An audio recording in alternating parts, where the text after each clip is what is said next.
सभी को प्रणाम। बहुत बहुत स्वागत आप सभी का आज के सत्संग में। God lived with them day 15। आज 15वां दिवस है। हम लोग स्वामी विवेकानंद जी के जीवन चरित्र को समझने का प्रयास कर रहे हैं। कल हमने सृष्टि का उद्गम कैसे हुआ और उसके बाद कैसे उन्होंने गायत्री महामंत्र कण कण में ध्यान में दिखाई दिया, इस पर बातचीत करी। आज उसके आगे की चेतनानंद जी के द्वारा जो पुस्तक लिखी गई है उसके माध्यम से आगे बढ़ते हैं। पर पहले गायत्री महामंत्र। आप सभी से विनम्र प्रार्थना, नेत्र कोमलता से बंद कर लें, ध्यान अवस्था में आने का प्रयास करें। एकाग्रचित, शरीर स्थिर। गायत्री की शक्ति को, आद्य शक्ति माँ गायत्री को अपने अंतरात्मा में धारण करना और उनके बताए रास्ते पर आगे बढ़ना, इस भावना से गायत्री महामंत्र का श्रवण करें। ओम भूर्भुवः स्वः तत्सवितुर्वरेण्यं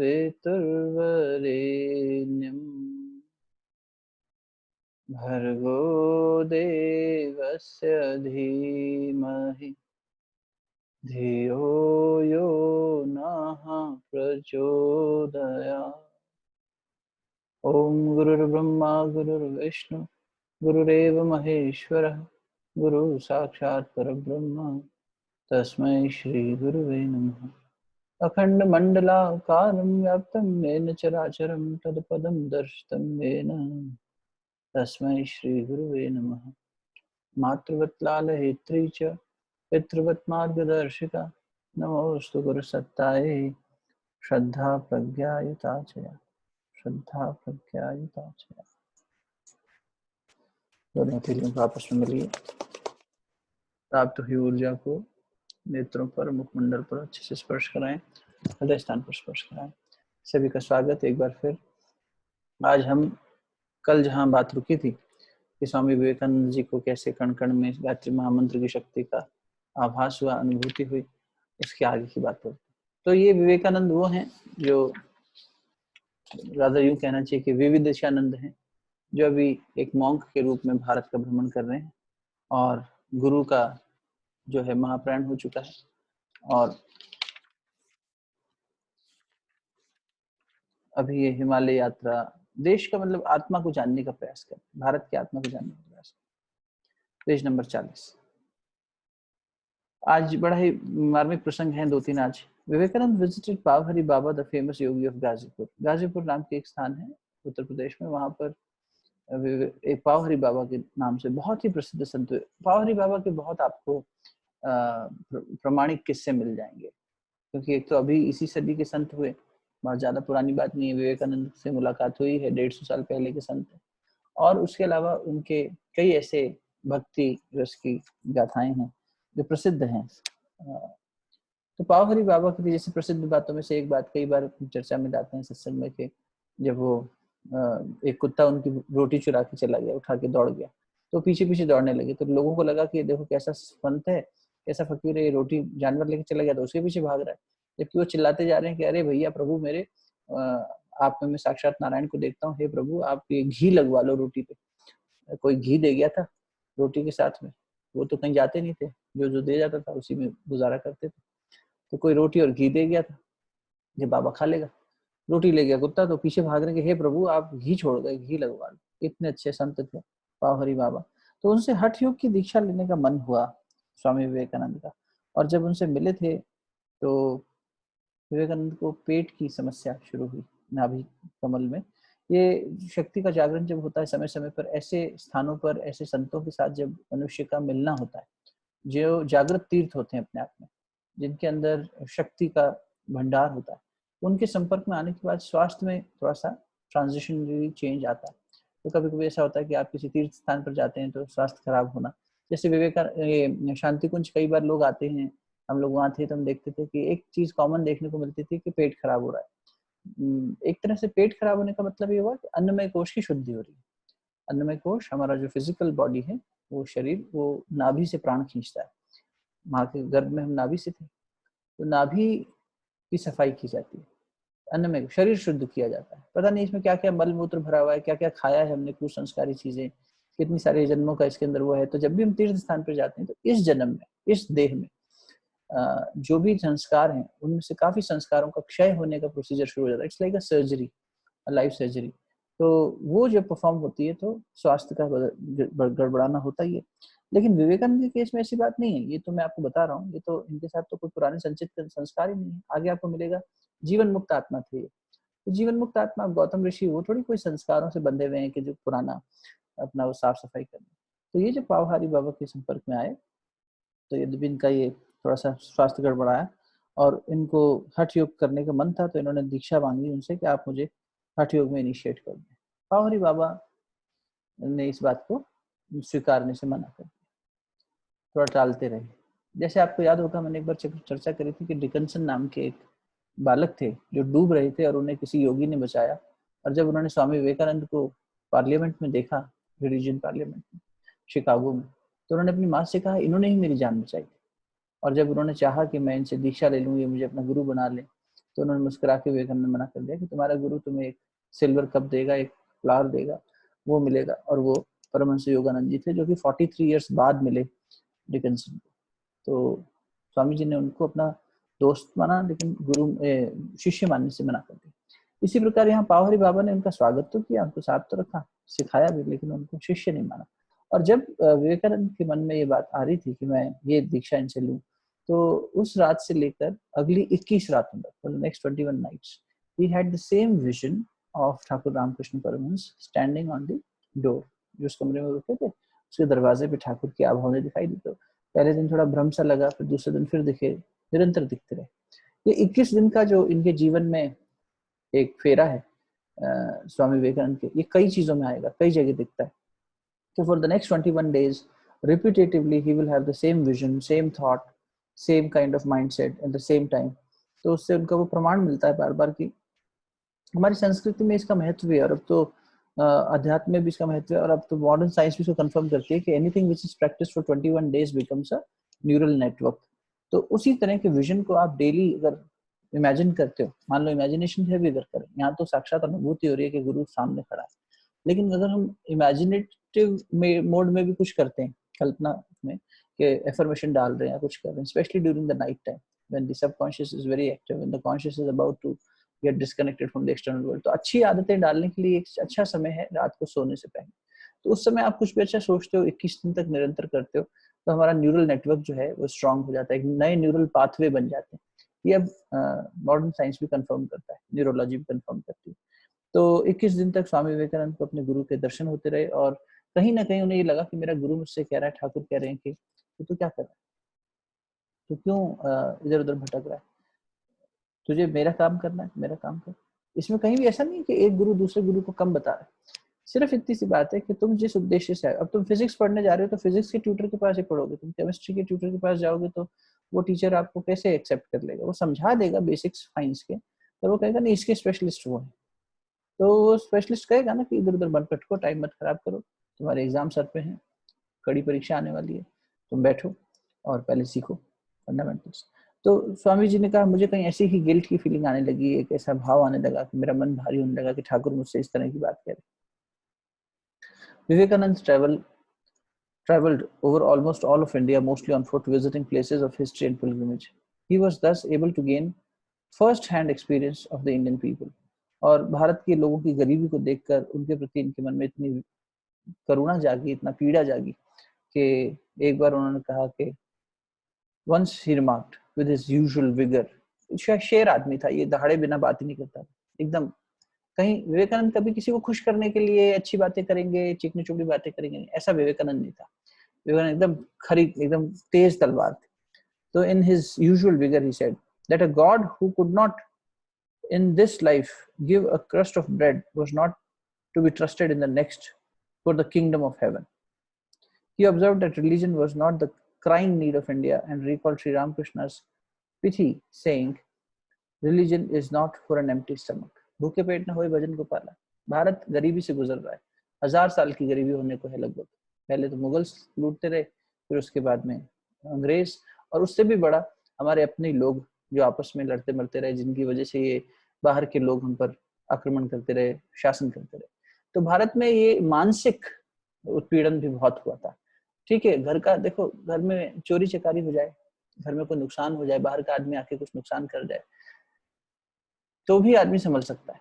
लेकिन घर के लोग ही आपस में एक दूसरे को जो है नीचा गिराने में लगे रहे हैं, एक दूसरे के साथ लड़ने में लगे रहे हैं, और बाहर वाला भी फायदा उठाते रहे, तो ज्यादा पीड़ा इस बात की थी भारत के साथ कि हमारे अपने ही लोग, हम ही लोग आपस में लड़ रहे थे, और हमारी भारत माता इसी बात से परेशान थी। और उसमें ये गरीबी आ गई, मुफलिसी आ गई, हमने अपना स्वाभिमान खो दिया और सेल्फ एस्टीम खत्म हो गई। तो इसलिए विवेकानंद कह रहे हैं कि पहले इन लोगों को खड़ा करना होगा, पहले इनका पेट भरो, फिर इसके बाद इनकी गरीबी दूर करके इनको खड़ा करो। इसलिए जब वो बाहर भी गए हैं वेस्ट में, ब्रह्मानंद जी और तुरानंद जी मिलेंगे उनको शिकागो जाने से पहले, भ्रमण करते हुए आबू में, तो उन्होंने कहा है कि मैं बाहर इसलिए भी जा रहा हूँ क्योंकि भारत के लिए काफी पूंजी लानी होगी, और हमारे जो गरीब भाई लोग हैं, बहनें हैं, माताएं हैं, इनको थोड़ा सा सशक्त बनाना होगा पहले, उसके बाद में कहीं यहाँ पर ये बात समझ में आने लगी। आज हम देखो खा पी के बैठे, बिल्कुल मतलब एक ऐसी स्थिति में आ गए जीवन की जहाँ हमारे लिए बेसिक नेसेसिटीज हो गई पूरी। तो अब हम ये बात कर पा रहे हैं, समझ पा रहे हैं, इसलिए सोच पा रहे हैं। लेकिन अगर यही अभी परेशानी हो कि भाई कब बनेगा, कब मिलेगा, कैसे मिलेगा, यही अनिश्चितताएं हो, तो उस आदमी को ये बात नहीं समझ में आएगी। वो यही कहेगा भाई पहले हमें हमारे बेसिक फंडा, वही मैस्लोव्स हायरार्की की जो बात है कि हमारा बॉटम ऑफ द पिरामिड पहले फुलफिल कर दो, फिर सेल्फ एस्टीम और बाकी बातें करेंगे। तो वहाँ यही बात हो रही है। In his travels Vivekananda met the maharajas of Khetri, Alwar, Mysore, Ramnad and many other dignitaries. He boldly told them the prosperity of India depended upon uplifting the masses by introducing good education, modern science and industry. तो इससे विवेकानंद के एक व्यापक सोच का, the spectrum of his thought process is being indicated here, कि कितना वो ब्रॉड मॉडर्न सोचते थे, but at the same time कितना डीपली रूटेड थे अपने वेदांतिक और इंडियन कल्चरल नॉलेज में। यही एक कॉम्बिनेशन चाहिए। कहीं एक देखो, एक तरफा जब हो जाता ना इंसान तो रूखा हो जाता है, इसलिए मध्यम में चले, दोनों तरफ का उसके पास अनुभव होना चाहिए। वो इधर तक भी जाके देख चुका हो और इधर तक भी जाके देख चुका हो, फिर वो बीच का रास्ता, बुद्ध ने यही बताया। तो उस तरह का जब जीवन होता है, ऐसा जब गुरु आता है जो दोनों तरह की जीवन जी के दिखा देता है। दोनों तरह का मतलब ये नहीं कि पूरा भोग करता है, संसार करता है, संसार में रहता है, संसार के प्रस्तावों को स्वीकारता है, समझता है, देखता है, टटोलता है, लेकिन मूल में अपने अंदर स्थित रहता है, अपने अपने वैल्यूज में स्थित रहता है। इनफैक्ट जीवन यही है। मुझे ऐसा लगता है कि योग कह लो, अध्यात्म कह लो, ये this all balancing is all about कि you remain deep rooted in your मूल स्वभाव। मूल स्वभाव मतलब स्व का भाव, जो आत्मा का भाव है। और वो भाव क्या है? कंपैशन है, फॉरगिवनेस है, ग्रेटिट्यूड है, लव है ना, केयर है। ये मूल का भाव है और ये सभी का एक है। हर व्यक्ति ये चाहता है सम्मान पूर्वक, विश्वास पूर्वक, प्रेम पूर्वक जीवन जीना। लेकिन ये मन के अंदर बहुत सारी चीजें आ जाती हैं, इसकी उसमें निजी बात। तो मूल स्वभाव के आधार पर अगर हम उसमें रूटेड रहें और फिर बाहर की दुनिया के प्रस्ताव देखें, समझें, स्वीकारें चाहे अस्वीकारें, लेकिन उसको एटलीस्ट ये रखें कि हाँ, हम उसे टटोल कर देखें, आउटराइटली रिजेक्ट ना कर दें। संकीर्णता नहीं आनी चाहिए विचारों में। एक तो स्वार्थपन और ऊपर से संकीर्णता ये आ जाता है तो मनुष्य खराब हो जाता है, वो समाज खराब हो जाता है। तो इसलिए विवेकानंद ने ये बात हमेशा रखी कि वो मॉडर्न प्रस्तावों को देखते थे। अगर इंडस्ट्रीज जरूरी है तो फिर यहाँ के राजाओं को उन्होंने जगाया, बहुत सी बातें ऐसी समझाई, और फिर यहाँ तक कहा, may I be born again and again and suffer thousands of miseries so that I worship the only God that exist, the only God I believe in, the sum total of all the souls, and above all my God the wicked, my God the miserable, my God the poor of all races, of all species, is the special object of my worship। यानी कि गरीबों की सेवा करने की, पूजन करने की बात क्या है। तो विवेकानंद का ये कहना, ये कथन इन लोगों को ऊपर भी काफी असर डाला, इन राजाओं के ऊपर, विशेष रूप से खेतड़ी के राजा पर। उनके बारे में भी आज थोड़ी सी चर्चा भी आगे करें। 1891 की एक घटना है जब अलवर गए और राजपुताना में थे और महाराजा मंगल सिंह जी के साथ बैठे। महाराजा मंगल सिंह जी मूर्ति पूजा का और इस सब की बातों का मतलब थोड़ा सा उपहासात्मक तरीके से बात करते, थोड़ा सा लाइट नोट पे। तो विवेकानंद ने इनको वास्तविकता समझाने के लिए एक प्रकरण रचा। बहुत ही अगेन विवेकानंद की प्रेजेंस ऑफ माइंड देखना हो, उनका सिखाने का तरीका देखना हो, तो इस घटना से एक और बात समझ में आती है। तो उन्होंने उनके मिनिस्टर से कहा, ऐसा करिए राजा जी की तस्वीर ले आइए। और राजा जी की तस्वीर लाई गई, बहुत बड़ा सा एक पेंटिंग। उनका कि राजा की तस्वीर पे थूको। सब लोग चिंतित हो रहे हैं, क्या बात कर रहे हैं, राजा भी क्रोधित हो रहा है और कह रहे हैं आप थूकिए थूकिए, राजा की तस्वीर ही तो है, ये राजा थोड़ी है, ये राजा नहीं है, राजा तो ये बैठा, महाराजा सिंह तो यहाँ बैठे हैं। तो आप यहाँ पे इनके फोटो के ऊपर थूक के देखिए। तो जब बिल्कुल ऐसी परिस्थिति बन गई कि क्या करें, तो फिर विवेकानंद ने समझाया कि देखिए, in one way it is not the king, but you are not ready to spit on his photo because आप उसमें उनकी छवि देखते हो, उनकी शैडो देखते हो। इनफैक्ट उसका सम्मान करते हो, रोज उस पर माला चढ़ती है, उस पर पूजन होता है, उसका सम्मान होता है, तिलक होता है। और अभी ये जबकि वास्तव में अगर तो यहाँ बैठा है, मूर्ति है तो कागज का टुकड़ा है, पेंटिंग है बस। फिर राजा की तरफ मुड़े, फिर बोले कि देखो, ये आपके जो समर्पित साथी लोग हैं, ये लोग भी आपका अपमान, आपका सम्मान आपकी मूर्ति तक में देख रहे हैं। तो एक तरीके से आप ये नहीं हैं, पर दूसरे नजरिए से ये आप ही हैं, इसमें भी आपका वास है। इस तरह से उन्होंने महाराजा मंगल सिंह को मूर्ति में भगवान, जो मूर्ति की प्रथा का खंडन कर रहे थे। देखो, सुना सुनाया व्यक्ति ऐसे ही करता है, किसी चीज का फेवर करेगा, किसी चीज के अगेंस्ट बोलेगा, जहां उसका लॉजिक सेट बैठेगा वैसा। लेकिन अनुभूति किया हुआ व्यक्ति, ज्ञान जिसने जिया हो, ज्ञान जिसके भीतर से प्रकट हुआ हो, वो जब बात करता है तो उसके तरीके, उसके बड़े कठोर और सही सटीक तरीके होते हैं, जिसमें Swami Vivekananda. While traveling in Western and Southern India, Vivekanand heard about the Parliament of Religions. अब ये घटनाक्रम हो रहा है 1892 में, दिसंबर के महीने में, जब ये भ्रमण कर रहे हैं साउथ इंडिया में। तो वहां पर बात हो रही है कि ऐसे ऐसा कोई कांग्रेस, पहली कांग्रेस की बात हो रही है। अब तक पहली बार ऐसा दुनिया में होगा जहाँ विज्ञान अध्यात्म को चुनौती दे रहा है। चुनौती क्या दे रहा है? विज्ञान अध्यात्म का उपहास उड़ाना चाहता था। चलो अब हम इनको बताते हैं कि इनका बनाया हुआ भगवान फालतू है, जो फेथ के बेसिस पे है। वास्तव में भगवान हमने ढूंढा है, एटम की खोज कर ली है, और ये हम सारी दुनिया के धर्म प्रचारकों को बताएंगे। चलो सब जगह खबर भेजो कि ऐसी ऐसी एक पार्लियामेंट, ऐसी एक संगोष्ठी रखी गई है, और उसमें सबको बुलाओ, और मीडिया को बुलाओ, सबको बुलाओ, और इनकी धज्जियां उड़ाओ कि फालतू के जो मॉन्क्स आते हैं, इतनी सारी बातें करते हैं, धर्म प्रचारक आते हैं, पादरी आते हैं, मौलवी आते हैं, सबको इकट्ठा करो। और विज्ञान के बड़े बड़े विशारद उस गोष्ठी में शामिल हुए। तो ये घटना तो खैर जब होगी, आगे आएंगे वर्ल्ड कांग्रेस को। 1892 में दिसंबर में विवेकानंद के कान में ये बात पड़ती है, और थोड़े दिन बाद उनको फिर से एक दृश्य दिखाई देता है कि ठाकुर रामकृष्ण परमहंस नदी के ऊपर से, समुद्र के ऊपर से चलते हुए आ रहे हैं, पानी के ऊपर चलते हुए उन तक आ रहे हैं, और उनसे ये फीलिंग दे रहे हैं कि उनसे, उनको एक तरह से मोटिवेट कर रहे हैं कि तुम्हें जाना। विवेकानंद इस बात से थोड़े असमंजस में पड़ जाते हैं कि अचानक विदेश जाने की बात उनके मन में जो आई है, ये कोई पूर्व संस्कार है जो ऐसा कर कहलवा रहा है, ये सिर्फ मेरी अनुभूति है, वास्तव में मेरी अनुभूति है, सिर्फ मेरी कल्पना मात्र है कि ठाकुर आए हैं। ये बात कुछ समझ में नहीं आ रही, इसको और गहराई से अन्वेषण करना पड़ेगा। देखो, कई बार ऐसी स्थिति आती है साधक को साधना मार्ग पे, जब कोई संकेत प्रकृति करती है या उनका गुरु करता है, तो मन ये संशय करता है कि क्या ये मेरे मन की कल्पना है या वास्तव में मुझे ऐसा कोई दिखा या मुझे कोई संकेत मिला। ऐसे में विवेकानंद फिर अपने जीवन से प्रमाण दे रहे हैं कि ठहर जाओ और गहराई में जाओ। 3 दिन तक, 3 रातों तक निरंतर ये व्यक्ति कन्याकुमारी में एक पत्थर की शिला पर समुद्र के बीचों बीच बैठा रहा। सोचिए, देखो, रात में शाम हो जाए, तुम समुद्र में अकेले बैठे, क्या कलेजा चाहिए होगा। सिर्फ इसी बात से समझ में आ जाता है कि विवेकानंद कितने ऊंचे अस्तित्व में। शमशान में बैठकर ध्यान किया करते थे। पूरी रात बैठा है वो व्यक्ति ठंड में। हम तो मौसम के हिसाब से देखें तो कुछ ना झेल पाए, यहाँ तो भीतर का भय नहीं जीत पाए, ये अकेले बैठे हैं। और कितना, 1 रात नहीं, 3 रातें वहां बैठे। और फिर चौथे दिन की सवेरा जब प्रातःकालीन वेला हुई, तो ये वहां से अपना ध्यान पूरा करके उठे। इनको कहीं ना कहीं ये अगला संकेत मिला, उनके मन ने ये सब चलता रहा हुआ वो, और ध्यान में इन्होंने जब इस बात को स्वीकारा, तो इन्होंने कहा फिर भी एक बार मुझे माँ से पूछ लेना चाहिए। तो इन्होंने पत्र लिखा। शरत वहीं रहते थे माँ के साथ, शारदानंद जी। तो उनको चिट्ठी के लिए लिखा कि माँ से ये बात करो कि नरेन को ऐसा ऐसा विजन हुआ है, क्या ये वास्तव में ठाकुर ऐसा चाहते हैं, क्या है। तो माँ शारदा ने भी उस समय तक कहा कि पत्र यहीं छोड़ दो, और उस समय कोई आंसर नहीं दिया। 2 दिन ध्यान करने के बाद शारदा मणि को भी सेम विजन हुआ कि ठाकुर जल के ऊपर से चलते हुए आ रहे हैं, और उनसे कह रहे हैं कि हाँ नरेन को मैंने ऐसा कहा है, आप उन्हें संकेत कर दीजिए, संदेश भेज दीजिए। जब माँ का आशीर्वाद मिल गया तो और ज्यादा प्रसन्न हो गए, और ज्यादा अंदर से आत्मबल बढ़ गया कि ये तो गुरु और गुरु माँ दोनों ने कह दिया, अब मुझे जाना चाहिए। तो फिर अब ये बात हुई कि उस समय मद्रास में थे, उस समय तक कुछ इनके अनुयायी बन गए थे। तो उन्होंने कहा अगर आप जाना चाहते हैं तो हम, फंड रेजिंग का काम होना शुरू हुआ, तो पैसा लगेगा, जहाज से यात्रा करनी है, वहां जाके रहना है। 30 जुलाई तिथि निर्धारित थी। दिसंबर से लेकर ये प्रक्रम चलेगा 3-4 महीने तक, जिसमें फंड रेजिंग और ये सब हो रहा है। इसी बीच 1891 में एक बार पहले ये राजा खेतरी के जो राजा हैं, राजा अजीत सिंह, उनसे मिल चुके थे।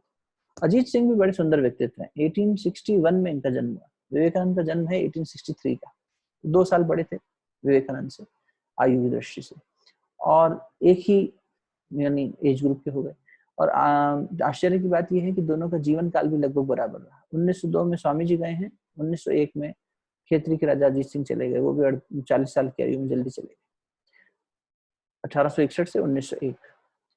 तो 1891 में जब वो राजा थे उस समय, झुंझुनू राजस्थान में एक जगह वहाँ के खेतड़ी के, तो विवेकानंद वहाँ जा चुके थे, एक बार मिल चुके। तो विवेकानंद को ये फिर से इनविटेशन आया इसी बीच कि राजा जी के यहाँ संतान हुई है, उसके नामकरण के लिए आपको उन्होंने मित्र रूप में और गुरु रूप में, दोनों रूप में बुलाया। तो क्योंकि वो हम उम्रों के होने के नाते सखा भी बन चुके थे, और खेतड़ी के राजा भी अजीत सिंह भी बहुत ज्यादा देशभक्त थे। वो ऐसा समय था, सोचो, देशभक्ति करने वाले को फांसी की सजा दी जाती। Patriotism towards your country was not allowed. Bharat माता की जय बोलना मतलब आपको फांसी दे दी जाएगी। ऐसे में बहुत से ऐसे हमारे भामाशाह हुए। भामाशाह मतलब जो अच्छे डोनर्स थे, जिन्होंने डायरेक्ट तो स्वतंत्रता संग्राम नहीं लड़ा था, लेकिन जिन्होंने ये पैसा इकट्ठा करना, पैसा देना ताकि गोला बारूद इकट्ठा हो सके, गर्म दल को काफी सब चाहिए होता था क्रांतिकारियों को। तो ऐसे बहुत से राजा थे जो सब इस तरह का छोटी छोटी रियासत के राजाओं ने मदद करी। अच्छे लोग भी थे, इसीलिए हम आज बैठे। अच्छाई कम नहीं है संसार, पर बुरों का भी क्या करें, बुरे शोर इतना मचाते हैं तो थोड़े। अच्छी तो अच्छी दुनिया अच्छी दुनिया ऐसी यूं समझो कि दीपावली पे पटाखे तो बहुत बजते हैं, शोर तो खूब मचता है, लेकिन दीपक कितने जले कौन जानता है। इतने जलते हैं कि पूरी धरती दीपावली से, दीपकों के प्रकाश से जगमगा जाती है ना, पूरी भारत भूमि। तो या जहाँ भी दीपावली मनाई जाती है उन सभी देशों में, लेकिन दीपक का शोर नहीं होता। अच्छाई इतना शोर नहीं मचाती कभी। अच्छाई शांति से कार्य करती। फूल खिलता है, कभी शोर मचता है? कभी नहीं, एकदम आराम से। सूरज आता है, बड़े आराम से। अच्छी जितनी चीजें देखो बड़ी शांति से होती है, क्योंकि उसका मूल स्वभाव ही शांति है। वो शोर शराबा नहीं मचाए। आसुरी शक्तियां, आसुरी प्रवृत्तियां जब भी हलचल मचाएंगी, शोर मचाएंगी, अनावश्यक का शोर ज्यादा मचाएंगे।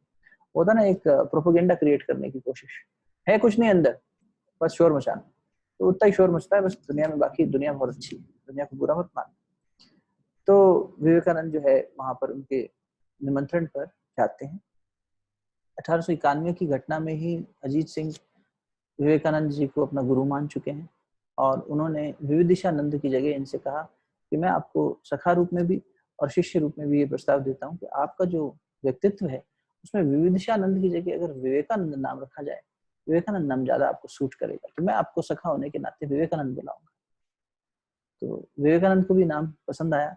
उन्होंने अपने विवेकानंद अपने बारे में इस पुस्तक में इस बारे में आया है, तो उन्होंने कहा मुझे भी नाम पसंद आया जब उन्होंने प्रस्तावित किया तो, और मुझे लगा कि हाँ ये नाम रखा जा सकता है। तो फिर इसी नाम से संबोधन शुरू हो गया। काफी समय रहे खेतरी में, 3 बार गए। 1891 में गए, फिर 1893 में गए, फिर 1897 में गए, 97 में भी गए। 93 में जब नामकरण की घटना हुई तो दोबारा गए। इसी बीच 92 से ये शुरू हो गया था फंड रेजिंग मद्रास में। अब विवेकानंद खेतरी पहुंचे हैं, नामकरण संस्कार का क्रम पूरा हुआ है, और वहीं पर एक नर्तकी को बुलाया गया है मनोरंजन के लिए राजा के राज दरबार में। और विवेकानंद जी से जब कहा गया तो उन्होंने कहा हाँ मेरा क्या काम। तो ये बात जब उस नर्तकी के कानों में पड़ी तो उसने एक सूरदास जी के पद गाए थे। पद तो मैं नहीं गा पाऊंगा, लेकिन उसका भाव यही था कि जिस लोहे से तलवार बनती है उसी से चाकू भी बनता है। अब मैं भी उसी का अंश हूँ। मैं कुछ बन गई, आप कुछ बन गए, लेकिन ऐसा मेरे को अस्वीकार मत करिए, कृपा करके मुझे स्वीकार कर लीजिए। विवेकानंद को ये बात छू गई, तुरंत उनके पैरों में नतमस्तक हुए, बोले तुम माँ हो, तुम जगत जननी हो, तुमने मुझे ज्ञान दे दिया, तुम्हारे भीतर छुपी हुई माँ को मैं प्रणाम करता हूँ। तुम्हारे माध्यम से मुझे आज वो ज्ञान प्राप्त हो गया है जो अगर मुझे नहीं मिलता तो शायद मैं और पूर्णता को प्राप्त न हो पाता। और स्वामी विवेकानंद वहां पे रहे। वही उसी क्रम में अजीत सिंह जी को ये पता लगा कि विवेकानंद को ऐसा ऐसा अनुभूति हुई है, गुरु का आदेश मिला है और वो विदेश जाने की बात कर। तो उन्होंने कहा आप हमें पराया कर दिया, आपने ऐसी बात सोचना ही नहीं था, आपका सारा मार्ग का व्यय हम उठाएंगे, आप निश्चिंत होकर जाइए। विवेकानंद और अजीत सिंह के बीच में कई लेटर्स का आदान प्रदान हुआ है, और उन लेटर्स को विवेकानंद ने एक पत्र में लिखा है कि my only and rare friend on this planet is Raja Ajit Singh. Ajit Singh ji ने देखो भगवान कैसी व्यवस्था बनाता है। कहाँ ये आदमी जा रहा था, ठाकुर रामकृष्ण परमहंस से कह रहा था कि माँ से ऐसा कहलवा दो, माँ से मेरे घर की व्यवस्था बनवा दो और इस तरह की मुझे नौकरी दिलवा दो, मेरे पिताजी का देहांत हो गया है, ऐसा वैसा। और वहां जाके मांगा ये था कि भक्ति दो, शक्ति दो, वैराग्य। और ठाकुर ने कहा हाँ माँ व्यवस्था कर देगी। व्यवस्था क्या करी माँ ने कि तेरे आने से 2 साल पहले एक आदमी को जन्म दिला दिया, तेरे मरने से 1 साल पहले उसका स्वर्गवास हो गया। यानी कहीं ना कहीं एक तरह से मुझे तो ऐसा लगता है कि बहुत ही गहरा अनुबंध दोनों ही आत्माओं के बीच में पहले का रहा होगा। अजीत सिंह भी बहुत पवित्र सोल और निश्चित रूप से रहे होंगे, और उन्होंने आकर विवेकानंद के लिए ही जन्म लिया हो। मान लो आज विवेकानंद जिसकी हम इतनी बात कर रहे हैं, वो विश्व पटल पर भारतीय संस्कृति का पताका लहरा रहा है, वो क्या किसकी वजह से? उसका एक बड़ा श्रेय जाता है, विवेकानंद जी खुद का है, इसका एक बड़ा श्रेय जाता है मेरे अकेले मित्र का, एक ही मेरा मित्र राजा अजीत सिंह। न केवल उन्होंने, देखो एक तरफ तो अपने ही वहां ऐसे राजा थे उस समय पे अंग्रेजों के डर के मारे, जिनमें इतनी दम नहीं था कि अपनी प्रजा पे वो अत्याचार करते थे। और एक ये है कहाँ पश्चिम में बैठा हुआ, मतलब वेस्ट ऑफ इंडिया में बैठा हुआ राजा अजीत, और कहाँ पूर्व का ये व्यक्ति नरेंद्र नाथ दत्त।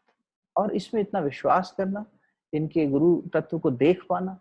विवेकानंद कोई स्थापित गुरु नहीं थे तब, आज विवेकानंद विश्व गुरु के रूप में दिखाई देते हैं, युग पुरुष के रूप में दिखाई देते हैं। उस रिलीजन पार्लियामेंट के अंदर उन्होंने जो दहाड़ मारी, उसके बाद उनको बहुत लोगों ने सुना, फॉलो किया, उनके शिष्य बने, ठीक बात। लेकिन उनके उस सूक्ष्म तत्व को उस बहुत पहले अगर किसी ने देख लिया था तो वो अजीत सिंह। तो अजीत सिंह में वो सूक्ष्म दृष्टि थी। गुरुदेव के समय पे गुरुदेव के साथ चलने वालों ने, जिन्होंने, या यूं कह लो कि जो, यूं भी कह सकते हैं, दूसरा भाव ये हो सकता है कि भाई भगवान जिसको चाहता है उसी को दिखा पाता है, उसी को दिखाता भी है। उनकी पात्रता थी, तब भी श्रेय देखने वाले का है कि भाई उसकी पात्रता थी कि जो कुछ नहीं घटा है वो घटित होने में, ना तो उन्होंने न केवल कंट्रीब्यूट किया बल्कि देख भी लिया कि ये घटना भारतीय संस्कृति के लिए बहुत ऊंची है। एक गुलाम देश अमेरिका में, यूरोप में, इन देशों में ये बातें होती थी कि भारत सांप सपेरों वाला देश है, यहाँ पे ब्लैक मैजिक होता है, काला जादू होता है। बंगाल में तो वैसे ही काला जादू बहुत है। और भारत में औरतें अपने बच्चों को मगरमच्छ को खिला देती, ऐसी ऐसी अफवाहें थी। भारत में ऑर्थोडॉक्सिज्म बहुत है, भारत में इस तरह का स्टीरियोटाइप है, भारत बिल्कुल ही दलित है, पीड़ित है, अनपढ़ है, इस तरह की बात। जबकि यहाँ इतनी बड़ी संस्कृति थी जिसने पूरी दुनिया को मानव धर्म समझाया, आज भी समझा रही है, आगे भी समझाएगी। जगत गुरु भारत को ऐसी इस हे दृष्टि से ये लोग देखते थे। और उसमें वो पेट्रियोटिज्म का भाव अजीत सिंह का था कि नहीं, राजा अजीत सिंह का, कि विवेकानंद को के जाने से ये बादल छट जाएंगे। ये विश्वास, ये दृष्टिकोण, ये उनकी श्रद्धा का तो था ही, बल्कि साथ ही साथ उनकी आत्मा की जो एक गहराई थी उसका प्रमाण मिलता है। तो राजा अजीत सिंह ने न केवल उनको वहां भेजने की व्यवस्था बनाई, बल्कि बाद में ये उनके पत्राचारों से मालूम पड़ता है कि विवेकानंद की माताजी और उनके भाई बहनों की देखरेख के लिए 100 रुपये प्रति माह के हिसाब से वो अपना अंशदान भी किया। तो ठाकुर रामकृष्ण परमहंस ने, या माँ काली ने, माँ शारदा ने ये सारी व्यवस्था विवेकानंद की और बाकी गुरु भाइयों की, जब हम पढ़ेंगे, पहले से बना दी। कहाँ सारी व्यवस्था। आदमी इतनी अनिश्चितता में सोचता है कि हमारा क्या होगा क्या नहीं होगा। मैं हमेशा ये बात कहता हूँ, जब हम जन्मे थे तो हमें सोचना पड़ा था क्या कि दूध कौन देगा। ना तो हमें सोचना पड़ा था, ना हमारी माँ को सोचना पड़ा। माँ के शरीर में दूध कब बनेगा और कैसे बनेगा, ये माँ को सोचना नहीं पड़ा। ईश्वर ने एक शक्ति ऐसी पैदा कर रखी जिससे अपने आप बन गया। और शिशु को उसके लिए सिर्फ पुकार देनी पड़ी।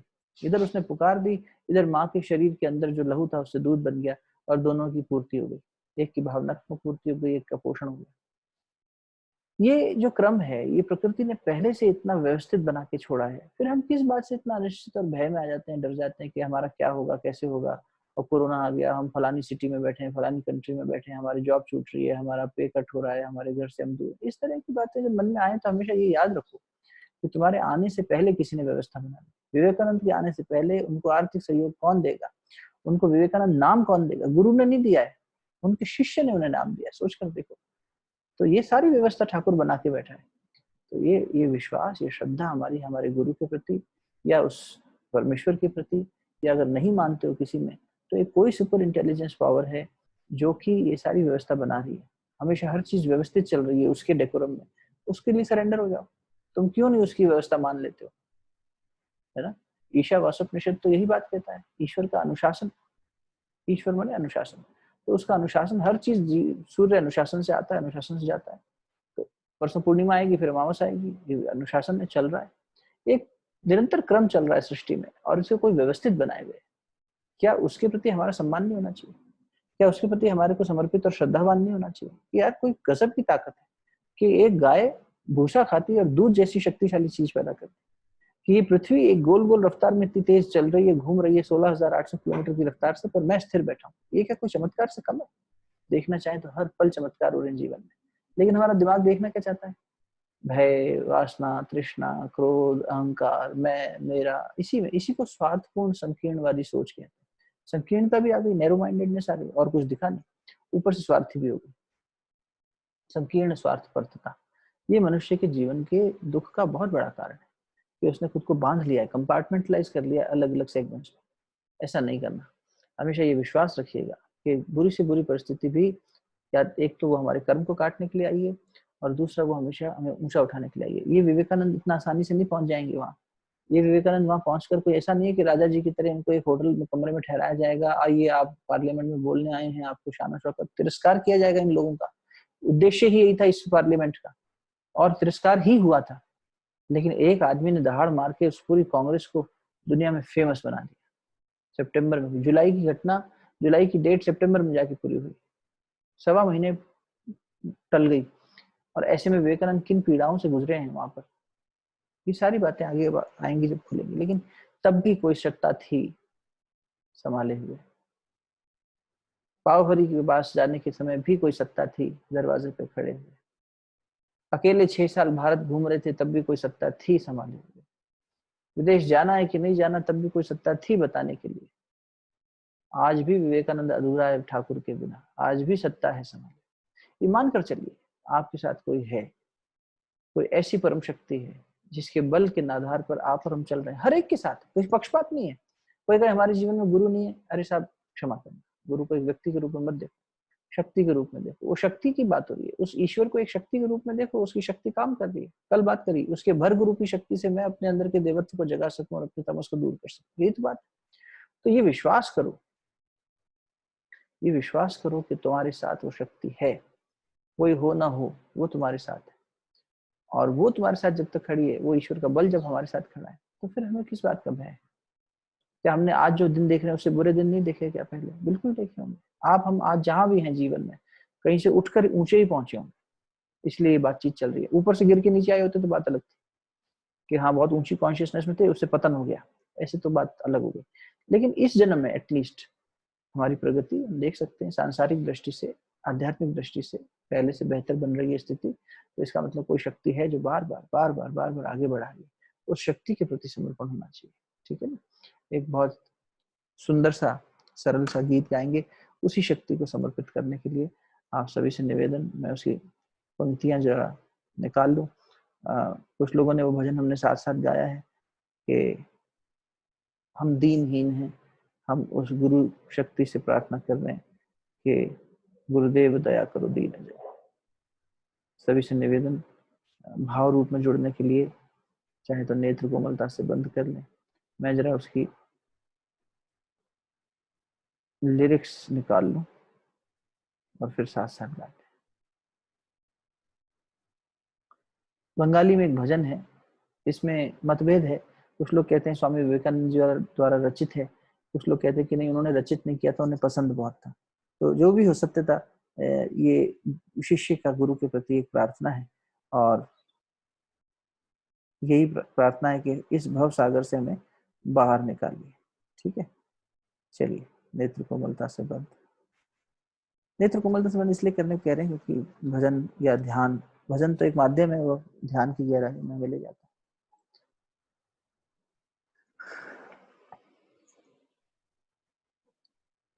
स्थिर शरीर,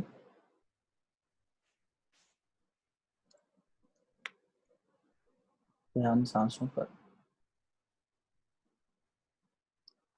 भजन को आत्मसात करने का प्रयास करें। भव सागर तारण कारण है, रवि नंदन बंधन खंडन है, भव सागर तारण कारण है, रवि नंदन बंधन खंडन है। शरणागत किंकर भीत मने, शरणागत किंकर भीत मने। गुरुदेव दया करो दीन जने, गुरुदेव दया करो दीन जने, गुरुदेव दया करो दीन जने। हमारा मन तमस से भरा है, आप उसके अंदर भास्कर यानी सूर्य की तरह प्रकाशित हो जाओ।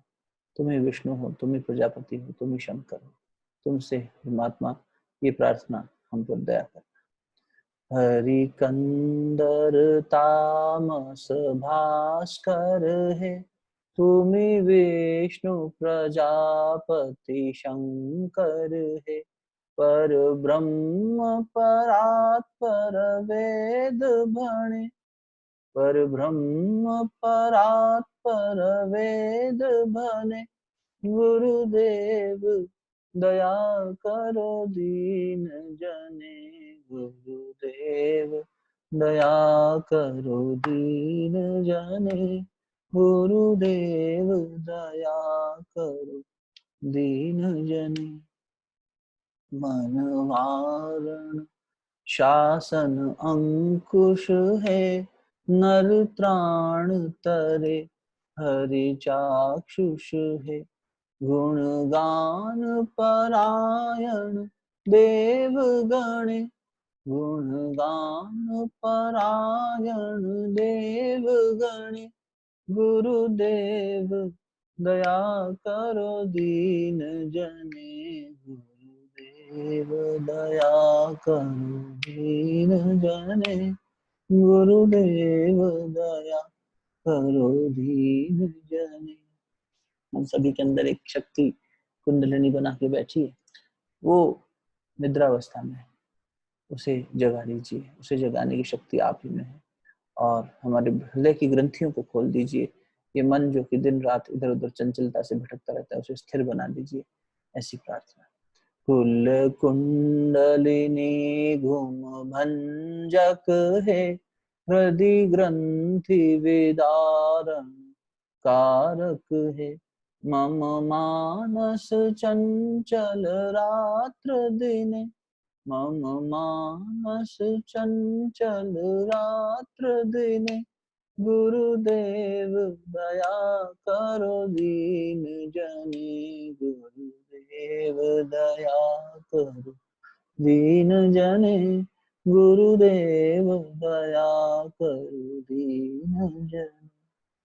इस जीवन में बहुत सारे शत्रु हैं, वासनाओं के रूप में, तृष्णाओं के रूप में, लालच के रूप में, लोभ के रूप में, बहुत सारे ऐसे हमारे शत्रु हैं, षड विकार हैं, जिनसे हम अकेले नहीं लड़ पाएंगे। आप ही उनको दूर कर सकते हैं, आप ही उन्हें भय दिखा सकते हैं और हमारे जीवन में सुख शांति स्थापित कर सकते हैं। हम पर दया करें। रिपुसूदन मंगल नायक है, सुख शांति वरा भयदायक है। त्रयताप हरे तव नाम गुणे, त्रयताप हरे तव नाम गुणे। गुरुदेव दया करो दीन जने, गुरुदेव दया करो दीन जने, गुरुदेव दया करो दीन जने। अभिमान प्रभाव विमर्दक है, गतिहीन जने तुम्ही रक्षक है। चित्त शंकित वंचित भक्ति धने, हमारा मन शंकाओं में, कन्फ्लिक्ट्स में व्याप्त है और इसमें भक्ति आ ही नहीं रही, भक्ति रूपी धन नहीं आ रहा। आप दया करेंगे तो आ जाएगा। चित्त शंकित वंचित भक्ति धने, गुरुदेव दया करो दीन जने, गुरुदेव दया करो दीन जने, गुरुदेव दया करो दीन जने। तब नाम सदा शुभ साधक है, पतिताधम मानव पावक है। महिमा तव गोचर शुद्ध मने, महिमा तव गोचर शुद्ध मने। गुरुदेव दया करो दीन जने, गुरुदेव दया करो दीन जने। गुरुदेव दया करो दीन जने। अंतिम पद। जय सद्गुरु ईश्वर प्रापक है, भव रोग विकार विनाशक है। मन जेन रहे तव श्री चरणे, मन जेन रहे तव श्री चरणे। गुरुदेव दया करो दीन जने, गुरुदेव दया करो दीन जने। गुरुदेव दया करो दीन जने। अखंड मंडलाकारं व्याप्तं येन चराचरं, तत्पदं दर्शितं येन तस्मै श्री गुरुवे नमः।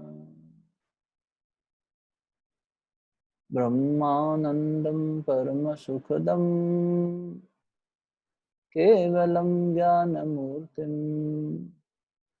द्वन्द्वातीतं गगनसदृशं तत्त्वमस्यादिलक्ष्यम्। एकं नित्यं विमलमचलं सर्वधी साक्षिभूतं, भावातीतं त्रिगुणरहितं सद्गुरुं त्वं नमामि। अखंडानंदबोधाय शिष्यसन्तापहारिणे, सच्चिदानन्दरूपाय तस्मै श्री गुरुवे नमः। गुरुर्ब्रह्मा गुरुर्विष्णु गुरुरेव महेश्वर, गुरु साक्षात् परब्रह्म तस्मै श्री गुरुवे नमः। तस्मै श्री गुरुवे नमः। तस्मै श्री गुरुवे नमः। कण कण में व्याप्त प्रकाशवान गुरु की शक्ति को नमन, जो असंभव को संभव कर सके, जो प्रचंड झंझावातों से हमें दूर से बचाते हुए निकाल के ले जा सके, ऐसी शक्ति को नमन। ओम नमोस्तु अनंताय सहस्रमूर्तये, सहस्रपादाक्ष शिरोरुबाहवे, सहस्रनाम्ने पुरुषाय शाश्वते, सहस्रकोटियुगधारिणे नमः। असंभवं संभवकर्तुमुद्यतं, प्रचंड झंझाव्रतिरोध सक्षमं, युगस्य निर्माणकृते समुद्यतं, परम महाकालमहं नमाम्यहम्। परम महाकालमहं नमाम्यहम्। अपने गुरु को मनी मन श्रद्धा पूर्वक नमन करते हुए दोनों हथेलियों को आपस में मलिए। आशीर्वाद स्वरूप प्राप्त ऊर्जा को मुखमंडल पर, अपने हृदय स्थान पर अच्छे से स्पर्श कराइए। बहुत बहुत साधुवाद आपको।